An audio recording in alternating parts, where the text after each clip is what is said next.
Otoritas Jasa Keuangan mencatat hingga September 2025 total aset industri asuransi mencapai 1.181,21 triliun rupiah. Capaian ini tumbuh 3,39% secara tahunan.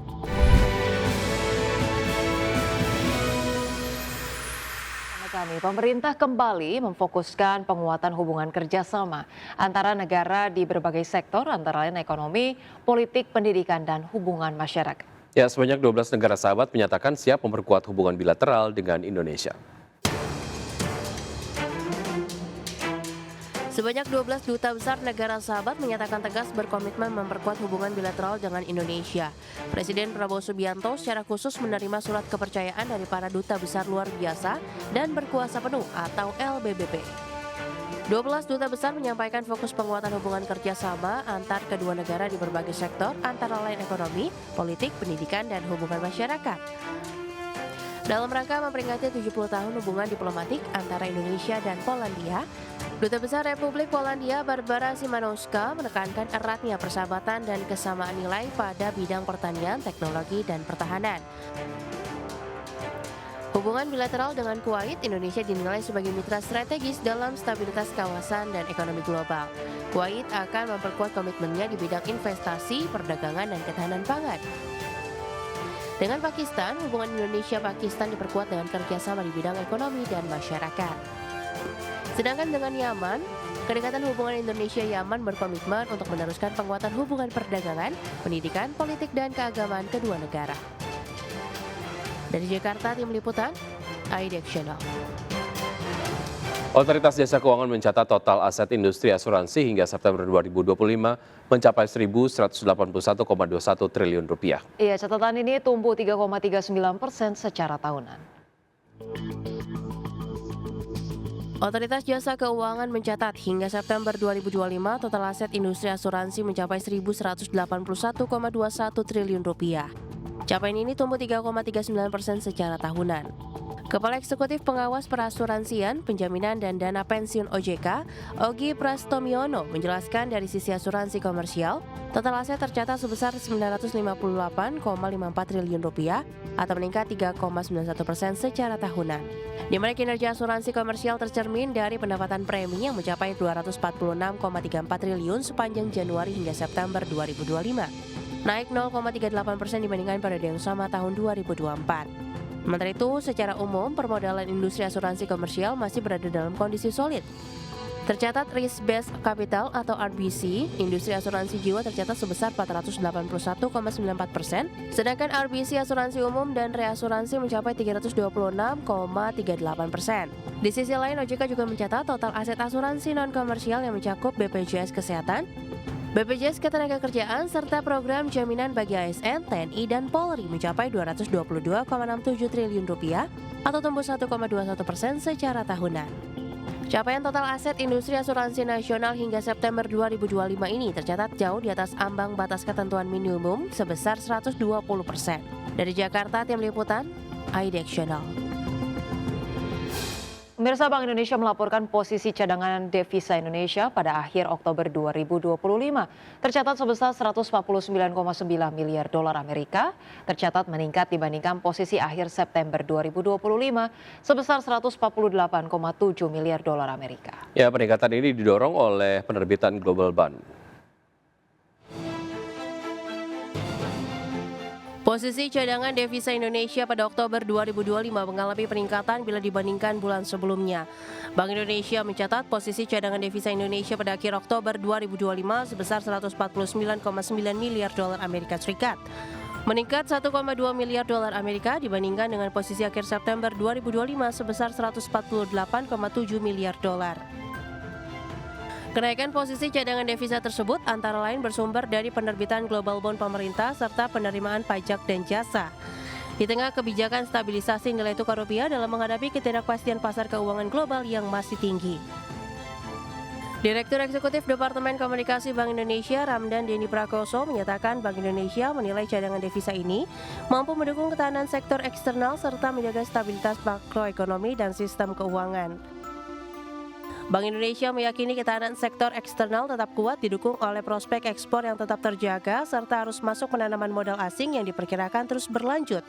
Sejalan persepsi positif investor terhadap prospek perekonomian domestik dan imbal hasil investasi yang tetap menarik.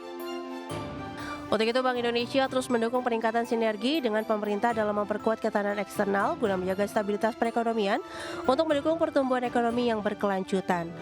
Dari Jakarta, Tim Liputan, IDEX Channel.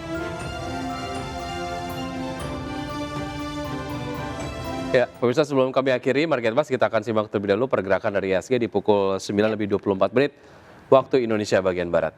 Baik, pemirsa, kita lihat di sini IHSG terpantau masih mengalami penguatan 0,55% ke 8.400-an. Kemudian sejumlah saham yang menjadi top gainers ada Goto, Raja, PTRO, Ratu, Dewa, dan juga BRMS. Oke, top losers ada CBRE, Future, SMGR, Bull, dan juga DSNG.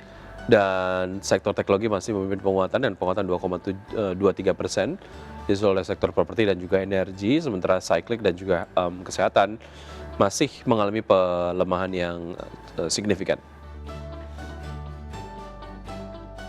Pemirsa, PT Pertamina Geothermal Energy terus memacu pengembangan panas bumi di tanah air. Ya, tidak hanya untuk kelistrikan, namun juga untuk berbagai sektor industri melalui inisiatif Beyond Electricity.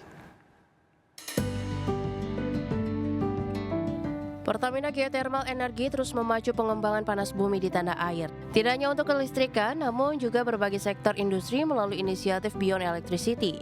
Pertamina Geothermal Energy atau PGEO terus mendorong pemanfaatan panas bumi tak hanya untuk listrik, namun juga untuk sektor non-kelistrikan melalui inisiatif Beyond Electricity. Direktur Eksplorasi dan Pengembangan PGEO Edwil Suzandi mengatakan inisiatif ini bertujuan untuk mempercepat pertumbuhan industri manufaktur nasional. Ada 3 proyek utama yang saat ini dikembangkan, yaitu Green Hydrogen, Green Ammonia, dan Green Data Center. Proyek pilot Green Hydrogen di wilayah kerja panas bumi Ulu Belu, Lampung dilakukan bersama Toyota Indonesia sebagai calon off-taker. Selain itu, PGEO juga menggandeng Pertagas untuk pengembangan green ammonia yang dapat dimanfaatkan untuk pupuk dan bahan bakar transportasi. Sementara itu, pengembangan Green Data Center berbasis panas bumi dilakukan di Kamojang, Jawa Barat dan ditargetkan masuk ke tahap final investment decision pada akhir 2025. Direktur Utama PGEO Julfi Hadi menegaskan inisiatif Beyond Electricity merupakan strategi untuk memaksimalkan aset panas bumi dan menambah sumber pendapatan perusahaan. PGEO menargetkan peningkatan kapasitas terpasang panas bumi hingga 1 gigawatt dalam 3 tahun dan 3 gigawatt dalam 10 tahun mendatang.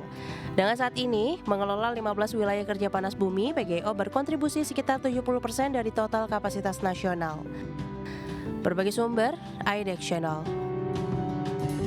Pemirsa, PT PP Persero Tbk berkomitmen mempercepat pengerjaan proyek Pelabuhan Patimban Paket 6 di Subang, Jawa Barat. Ya, hingga awal November 2025, progres pembangunan proyek telah mencapai 72,89% dan ditargetkan rampung lebih cepat dari jadwal kontrak.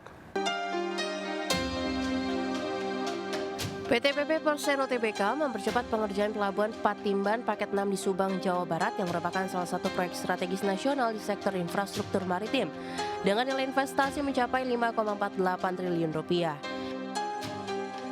Hingga awal November 2025, progres pembangunan proyek tersebut telah mencapai 72,89% dan ditargetkan rampung lebih cepat dari jadwal kontrak.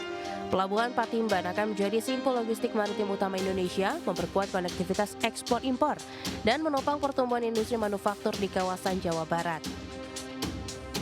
Korporat Sekretari PT PP Joko Raharjo menyampaikan perusahaan berkomitmen menjaga mutu, keselamatan kerja, serta ketepatan waktu dalam penyelesaian proyek strategis tersebut.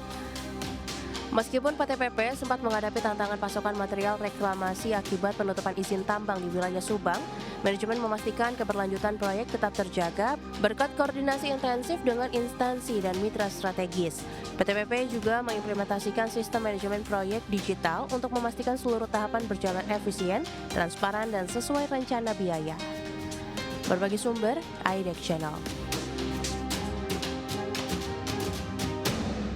PT Global Sukses Digital Tbk emiten dengan kode saham DOSS mencatatkan pertumbuhan kinerja keuangan hingga kuartal 3 tahun 2025. Ya, perusahaan retail dan distribusi alat fotografi dan videografi tersebut membukukan penjualan sebesar 623,9 miliar rupiah atau meningkat 40% dibandingkan periode yang sama tahun lalu sebesar 443,9 miliar rupiah.